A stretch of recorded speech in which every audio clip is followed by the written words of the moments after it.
भले ही लोकसभा चुनाव में अभी कुछ वक्त हो, लेकिन यूपी का सियासी पारा अभी से चढ़ा हुआ है। सपा आजम खान के बहाने लगातार भाजपा को घेर रही है। दरअसल सपा को तब मौका मिला जब आजम को हेट स्पीच मामले में एमपी एमएलए कोर्ट से बेल मिल गई। कोर्ट ने आजम खान को बरी करते हुए डीएम पर कड़ी टिप्पणी की। आरोप है कि डीएम ने दबाव डालकर सपा नेता के खिलाफ एफआईआर दर्ज कराई थी, लेकिन अब इस मुद्दे को लेकर सपा का आक्रामक रुख अख्तियार करने की तैयारी है। आज बात इसी पर होगी।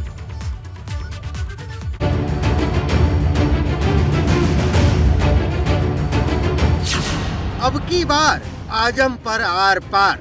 आजम खान साहब को फंसाया गया और सरकार और अधिकारी मिलकर फंसा रहे हैं। आजम खान बहाना 24 का चुनाव निशाना। देश के बड़े नेता आजम साहब के साथ इतना अन्याय किया है, वो अन्याय आज इनका अदालत में खुल गया। और हमें सबको पूरे देश को मालूम है कि आजम खान साहब के साथ क्या नहीं हुआ। एक नेशनल लीडर के ऊपर ऐसे इल्जाम लगाया गया कि उसने बत्ती चोरी कर ली, मूर्ति चोरी कर ली। भगवा बनाम लाल ब्रिगेड, कौन जीतेगा लोकसभा की रेस?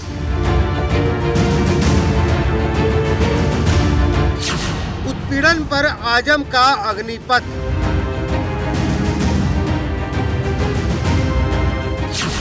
मोर्चे पर अखिलेश की लाल आर्मी। लाल सियासत में छिपा जीत वाला संदेश, उत्तर मांगे प्रदेश। तो आजम खान बरी हुए और उसके बाद उत्तर मांग रहा है प्रदेश कि कैसे आजम की सदस्यता बहाल होगी। और सवाल यह भी है कि जिस तरीके से स्थितियां अब बनी है, इसका राजनीति पर क्या असर होगा, कैसे होगी आजम की सदस्यता बहाल, ये भी एक बड़ा सवाल है। कानूनी जानकारों की अगर माने तो सुप्रीम कोर्ट गाइडलाइन जारी करे तो बहाली हो सकती है, लेकिन हम पूरा मामला भी आपको बताएंगे कि पूरा मामला था क्या और किस तरीके से ये पूरा घटनाक्रम हुआ। दरअसल चुनाव प्रचार के दौरान जो बातें डीएम को लेकर आजम खान ने कही थी, उसके बाद उन पर एफआईआर दर्ज हुई थी और रामपुर की जो कोर्ट थी उसने पूरा मामला यहाँ पर रामपुर कोर्ट ने उनको सजा दी थी 2 साल से ज़्यादा की, और इसके बाद उनकी सदस्यता रद्द हुई थी, लेकिन एमपी एमएलए कोर्ट ने उन्हें बरी किया और अब सवाल कई उठ गए हैं। अशोक पांडे जुड़ गए, भाजपा प्रवक्ता हैं, फराज किदवई जी हैं, सपा प्रवक्ता, और उबैदुर रहमान हमारे साथ रामपुर से जुड़े हुए हैं। आप तीनों का बहुत स्वागत है। उबैदुर रहमान, सबसे पहले आपके पास आ रहे हैं। अब जब आजम खान को एमपी एमएलए कोर्ट ने बरी कर दिया हेट स्पीच के मामले में, रामपुर के लोगों की क्या प्रतिक्रिया है और आजम परिवार ने क्या इस पर कुछ बात की है अभी तक? देखिए, आजम खान के परिवार की तरफ से ऑन रिकॉर्ड तो कोई बात नहीं की गई, लेकिन जिस दिन फैसला आया है उस दिन अब्दुल्ला आजम से मेरी बात हुई थी। उन्होंने कहा कि हमें अदालत से इंसाफ की उम्मीद थी और इंसाफ हुआ है और आगे भी इसी तरह का इंसाफ हमें मिलेगा।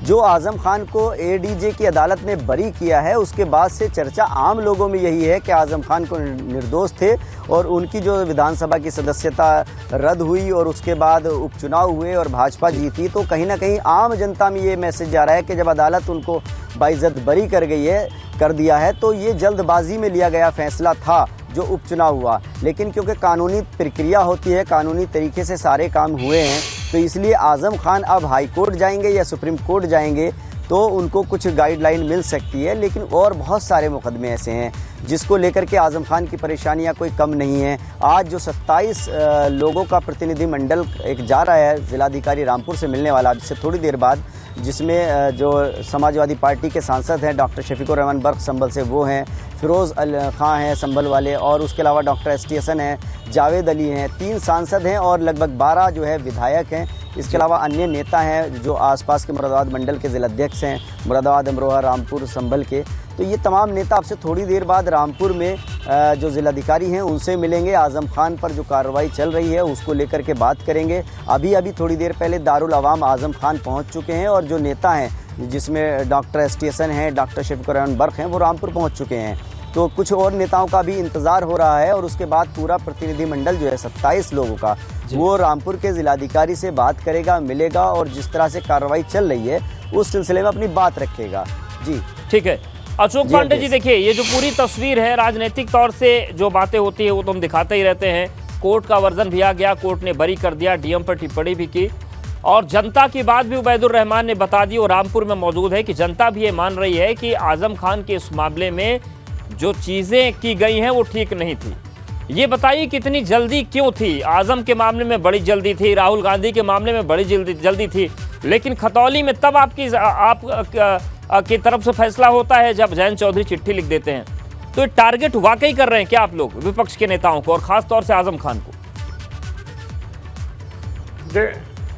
देखिए, आपको बता दें कि उसी कोर्ट ने उनको सज़ा सुनाई, फिर एमएलए और एमपी कोर्ट ने उनको रिहा किया। मेरा ये मानना है सब कोर्ट कर रहा है, तो इनको गलतफहमी है। इस कोर्ट की तो प्रशंसा कर रहे हैं कि उसने इनको उस मामले से थोड़ा राहत दी, लेकिन उसकी निंदा कर रहे हैं जिसमें 2 साल की सज़ा हुई, जबकि उसे भारतीय जनता पार्टी कोर्ट नहीं है।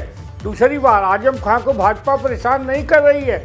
आजम खान साहब ने जो किसानों की जमीनों को कब्जा किया था अपनी संप्रदाय के, उन्हीं ने मुकदमा कराया। देखिए अशोक पांडे जी, बेटे को इस मामले में तब आपका कंडक्ट अच्छा माना जाएगा जब कोर्ट की टिप्पणियों को मद्देनजर रखते हुए तत्कालीन डीएम पर आप कोई कार्रवाई कर देंगे कि भाई किसी जनप्रतिनिधि को आप इस तरीके से कर देंगे क्या? कुछ तो आप नजीर पेश करिए। देखिए, मेरा ये मानना है जब 2 साल की सजा हुई, 2 साल की जब सजा होती है तो सजा अपने आप जाती है।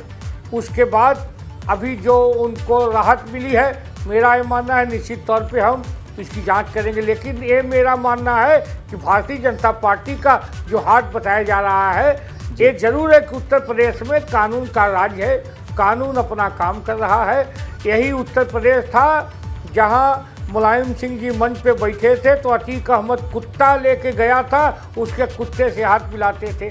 आज कानून काम कर रहा है, अपराधी कुत्ते की तरफ भाग रहे हैं। मेरा ये मानना है। ठीक है फराज की दुआई जी, लेकिन जिस तरीके से पूरी तस्वीर सामने आई आजम खान के मामले में कि जो रामपुर की कोर्ट है वो सजा सुनाती है, मैक्सिमम सजा देती है, एमपी एमएलए कोर्ट बरी करता है, तो अब इस तरीके के मामलों में कुछ नए प्रावधान, कुछ नए गाइडलाइंस की जरूरत पड़ गई है, क्योंकि आगे भी इस तरीके के मामले अगर आएंगे और ऐसी स्थिति बनेगी तो नुकसानदायक होगी किसी के लिए भी। देखिए, अभी हमारे अशोक पांडे जी जो ये बात रख रहे थे कि इसमें कोर्ट सब कुछ कर रही है और भारतीय जनता पार्टी कुछ नहीं कर रही है, तो मैं इनको बताना चाहूंगा कि जिन जो अधिकारी थे जिन्होंने आजम खान साहब के खिलाफ शिकायत की थी, उन्होंने ये इल्जाम लगाया है और बोला है कि जो तत्कालीन डिस्ट्रिक्ट मैजिस्ट्रेट थे उनसे प्रेशराइज होकर के उन्होंने ये मुकदमा लिखवाया था। तो क्या है कि भारतीय जनता पार्टी देखिए किस तरह से लोकतंत्र की हत्या कर रही है कि अपने अधिकारियों को यूज करके और ऑपोजिशन को खत्म करना चाह रही है। बेसिकली क्या है कि ये जो भारतीय जनता पार्टी है और इनकी जो कार्य शैली है, ये डेमोक्रेटिक सिस्टम के भारत के फेडरल स्ट्रक्चर को और कॉन्स्टिट्यूशन को बेसिकली ये लोग पूरी तरह से खत्म करना चाहते हैं। अभी हमारे भाई बात कर रहे थे कि किसानों की, आजम खान साहब ने किसानों की जमीन हड़प दी। अरे साहब, आपने तो उनको एक यूनिवर्सिटी बनाने की सजा दी है, बच्चों को पढ़ाने की सजा दी है। अगर आप किसानों की बात कर रहे हैं तो आपके बेटे किसानों ने ही मुकदमा किया था और किसानों ने ही मुकदमा किया था आजम खान पे, क्योंकि संपत्ति को एक कब्जा किए हैं। बात है, देखिए ये गलत बात है, ये गलत बात है। आप प्लीज चुप रहिए। आप अभी किसानों की बात कर रहे थे तो मैं बताना चाहता हूं कि आपके मंत्री के बेटे ने 8 किसानों के ऊपर, या मुझे नंबर्स ठीक से याद नहीं है, उनके ऊपर जीप चढ़ा करके उनको शहीद कर दिया। और आज भी माननीय मंत्री जी अपने पद पर बैठे हुए, तो आप ना तो मजदूरों की बात करिए ना किसानों की बात करिए। देखिए, हमारा इस मुद्दे पर एक शेर, उस्मान मिनाई साहब एक बहुत बड़े शायर है, उनका एक शेर है कि अफसाना है अवाम का, शाही का जिक्र है। शाही आप समझ रहे होंगे कि मैं किसको बोल रहा हूँ। अफसाना है अवाम का, शाही का जिक्र है, रहजन की दास्तां है, राही का जिक्र है। हर हुक्मरां को चाहिए तारीख भी पढ़े, कितनी हुकूमतों की तबाही का जिक्र है। भाई साहब, आप अपने काम ठीक कर लीजिए। जनता ने आपको करीब 30 जगह पर, कर्नाटका में 30 असेंबली पर आपकी जमानत जब्त कर दी है। जनता ने शुरू कर दिया, स्टेट दर स्टेट आपकी सरकारें जा रही हैं। आज आप बात करते हैं किसानों की। अरे अशोक पांडे, ठीक है, जवाब ले लेते हैं फराज जी। अशोक पांडे जी, खेतिहर मजदूर है, मुझे बोलने दिए, जो खेतिहर मजदूर है पिछले 9 सालों में उनकी तो मजदूरी, ठीक, अशोक पांडे जवाब दीजिए आप। है वो 1% से कम है। जो नॉन खेतिहर मजदूर है, किसानों की ये बात कर रहे थे उत्तर प्रदेश में नहीं ठीक है अशोक पांडे जी, ऐसा करिए कि किसानों की बात तो ठीक है, जिस तरीके से आजम खान के साथ हुआ क्या वो गलत हुआ? क्योंकि जो मामला दर्ज हुआ उसमें उनकी सदस्यता गई, अब जब सदस्यता जा चुकी है तो कोर्ट उनको बरी कर दे रहा है। कौन जवाबदेही इसकी लेगा अशोक पांडे जी, कौन जिम्मेदार है इसका? देखिए आपको देखिए कानून काम कर रहा है। कानून ने ही 2 साल की सजा सुनाई तो यही हुआ कि भाजपा उस पर हस्तक्षेप कर रही है। उसी एमपी एमएलए कोर्ट ने जब राहत दे दी तो इनको अब कोर्ट पर विश्वास हो गया। एक तरफ कोर्ट पर विश्वास नहीं होता है, भाजपा अधिकारियों पर दबाव डालती है, कोर्ट पर दबाव डालती है। अगर दबाव डालती तो इनको राहत नहीं मिलती। ये तो तय हो गया ना कि कोर्ट भारतीय जनता पार्टी नहीं है। कानून काम कर रहा है, रूल ऑफ लॉ क्या है उत्तर प्रदेश में? दिन दहाड़े बताइए, दिन दहाड़े आप बिल्कुल कानून काम करेगा। अब उत्तर प्रदेश बदल रहा है, अब अतीत के कुत्ते से मुख्यमंत्री हाथ नहीं मिलाएंगे। कानून ने बता दिया अब अपराधी है तो जेल जाएगा। आजम खान की भैंस अब पुलिस नहीं खोजेगी। आजम खान गलत है तो उसके खिलाफ कार्रवाई होगी। शासन का, सत्ता शासन का दुरुपयोग कर रहे हैं आप गरीब जनता के ऊपर, बिल्कुल नहीं। सत्ता शासन का दुरुपयोग तो समाजवादी पार्टी के लोग करते रहे हैं। अपराध का राजनीतिकरण इन लोगों ने किया। लोग कहते थे जिस गाड़ी में सपा का झंडा समझ लो उसमें बैठा गुंडा। ये आपके रिजिम में होता था, हमारे जमाने में कानून का राज। ठीक है, आप दोनों के पास आएंगे। उबैदुर रहमान ये बताइए कि जिस तरीके से दलीलें चल रही हैं, क्या इस पूरे मामले पर अब समाजवादी पार्टी पश्चिम में या खास तौर पर मुरादाबाद मंडल में एक बड़ा जनसमर्थन हासिल करने की कोशिश करेगी? क्या इससे आने वाले 2024 के चुनाव पर असर डालने की कोशिश होगी? ये तैयारी है? देखिए अवधेश, मैं आपको बता दूं जो नगर निकाय के चुनाव हुए हैं उसमें साफ इंडिकेशन मिल गया कि समाजवादी पार्टी का जो गढ़ कहलाता था पश्चिम उत्तर प्रदेश का मुरादाबाद, रामपुर, संभल, अमरोहा, यहाँ पर और पूरे उत्तर प्रदेश में समाजवादी पार्टी को झटका लगा है। मुस्लिम मतदाता खिसका है। आजम खान उत्तर प्रदेश में अगर बात करें तो सबसे बड़ा चेहरा है मुस्लिम नेताओं में। आजम खान के लिए जैसे ही ये खबर आती है कि कोर्ट से आजम खान को बरी कर दिया गया है उस मामले में हेट स्पीच के, फौरन समाजवादी पार्टी पहले दिन कल बनाती है 21 नेताओं का एक प्रतिनिधिमंडल और तय होता है कि कमिश्नर मुरादाबाद से मिला जाएगा। आज जो मिलने का प्रोग्राम था वो पहले मंडलायुक्त मुरादाबाद से मिलने का था। उसके बाद रातों रात फिर प्रोग्राम चेंज होता है और 27 लोगों का अब प्रतिनिधिमंडल बना दिया गया है जो आज जिला अधिकारी रामपुर से मिलेगा।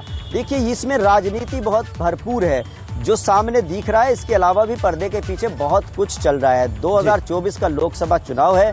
ऐसे में आजम खान का खामोश बैठना या डॉक्टर शफीकुर रहमान बर्फ जिस तरह से विरोध कर रहे थे समाजवादी पार्टी प्रत्याशी का, इससे बड़ा नुकसान समाजवादी पार्टी के नेताओं को हुआ है और एहसास हो चुका है। इसलिए ये एक गोलबंदी है। कुर्सी पर अखिलेश आर्मी है और उत्पीड़न पर आजम का जो अग्निपथ है उस पर क्या होगा आगे? फराज किदवई जी आपके पास ही आ रहे हैं। ये जो पूरा मामला है इसमें जैसा कि उबैदुर रहमान बता रहे हैं कि जनता भी इस बात का समर्थन कर रही है कि गलत तो हुआ है आजम खान के साथ। ये जो जन भावना है क्या इसको अपने साथ जोड़ने के लिए आप तैयार हैं? ये मानते हैं कि ये जो जन भावना है ये 2024 में आपका साथ जनता का आपको मिल सकता है इसके जरिए? देखिए जब जब अत्याचार बढ़ा है, इतिहास गवाह है, हम लोगों को इतिहास से सबक लेना चाहिए कि जब जब कोई भी सरकार हो, कोई भी ऑर्गेनाइजेशन हो, जब जब वो अत्याचार बढ़ाएगी तब तक जनता उठ खड़ी होगी और उस सोच को और उस सरकार को जनता उखाड़ के फेंक देगी। देखिए अभी हमारे भाई भारतीय जनता पार्टी के पांडे जी जो हमारे प्रवक्ता हैं वो बता रहे थे कि उत्तर प्रदेश की लॉ एंड ऑर्डर के बारे में बोल रहे हैं। उसका मुझे जवाब देना बहुत जरूरी है। अप्रोक्सीमेटली इनके जो 54 मिनिस्टर्स हैं उत्तर प्रदेश में इस टाइम गवर्नमेंट में, इनकी मैं नॉलेज के लिए बता दूं कि आधे मिनिस्टर्स ऐसे हैं कि उनके एफिडेविट के हिसाब से उनके ऊपर क्रिमिनल चार्जेस लग रहे हैं। अभी भारत सरकार ने एक हेल्थ इंडेक्स का डेटा प्रोड्यूस किया है, 3-4 दिन पहले इंडियन एक्सप्रेस अखबार में निकला था, जिसके हिसाब से जो हेल्थ सिचुएशन है उत्तर प्रदेश की वो भारत में बॉटम 3 पे आती है, जिसमें मध्य प्रदेश और उत्तर प्रदेश बॉटम 2 पे है, जहां दोनों जगह भारतीय जनता पार्टी की सरकारें हैं। फिर अभी इन्होंने लॉ एंड ऑर्डर की बात की, उसमें मैं बताना इनको चाहूंगा कि महिलाओं की सुरक्षा से रिलेटेड जो अभी जो एनसीआरबी का डेटा है उसके हिसाब से पूरे भारत में उत्तर प्रदेश में सबसे ज्यादा अगर महिलाओं के खिलाफ उत्पीड़न के केसेस कहीं दर्ज हुए तो वो उत्तर प्रदेश में हुए। लेकिन फराज किदवई जी, ये आंकड़े तो आप कई बार से कई चुनाव में कहते आ रहे हैं, ये जनता को आप समझा नहीं पा रहे या जनता समझ नहीं पा रही? नहीं, जनता बिल्कुल समझ रही है और धीरे धीरे जिस तरह से ये लोग महंगाई के ऊपर ध्यान नहीं दे रहे हैं, बेरोजगारी के ऊपर ध्यान। ठीक, अशोक पांडे जवाब देना चाह रहे हैं। अशोक पांडे जी, फराज जी कह रहे हैं कि हर इंडेक्स पे गड़बड़ मामला है आपका, जनता उनके साथ जा रही है।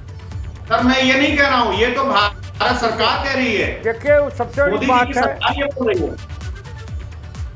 सुनिए, इन्होंने ये कहा कि जब जब पाप बढ़ता है तो उसके खिलाफ कोई खड़ा होता है, जनता खड़ी होती है। आजम खां का पाप बढ़ गया था रामपुर में, लोगों की जमीन कब्जा कर रहे थे। लेकिन अशोक पांडे जी, कोर्ट ने तो निष्पाप घोषित कर दिया, कोर्ट ने तो बरी कर दिया कि प्रशासन पे पकड़ थी तो कहते थे डीएम से जूता बनवाएंगे, उनकी भैंस पुलिस खोजती थी। ऐसे अधमी का जब पाप बढ़ा तो वहाँ भारतीय जनता पार्टी आई।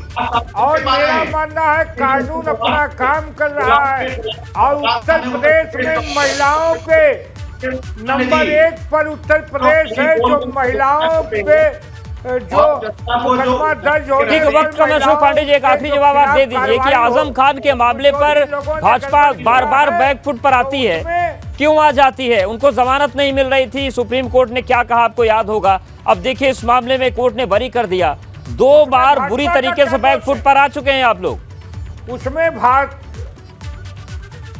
कहीं बैकफुट पे नहीं है, अभी हम उस मुद्दे पे खड़े हैं जो किसानों की जमीन उन्होंने कब्जा किया, उनके बेटे ने झूठ बोल के एमएलए का चुनाव लड़ा, उसमें भारतीय जनता पार्टी ने क्या किया और मुस्लिम भाइयों को मूर्ख बना के पूरा एक कुनबा, उनका परिवार मालपुआ खा रहा था। हमने वहाँ पसमांडा मुसलमानों का सम्मेलन किया और सम्मेलन किया। उबैदुर रहमान, वक्त एकदम कम है, 20-30 सेकंड है। ये बताइए कि इस वक्त जो सरगर्मी है मुरादाबाद मंडल में क्या है, क्या असर पड़ सकता है इसका?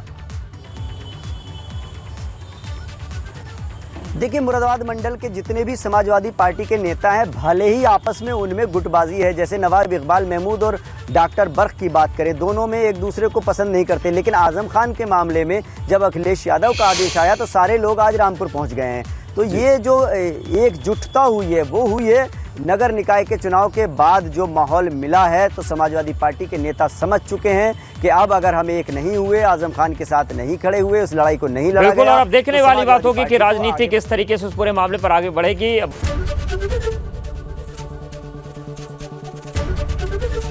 एबीपी गंगा, खबर आपकी, जुबान आपकी।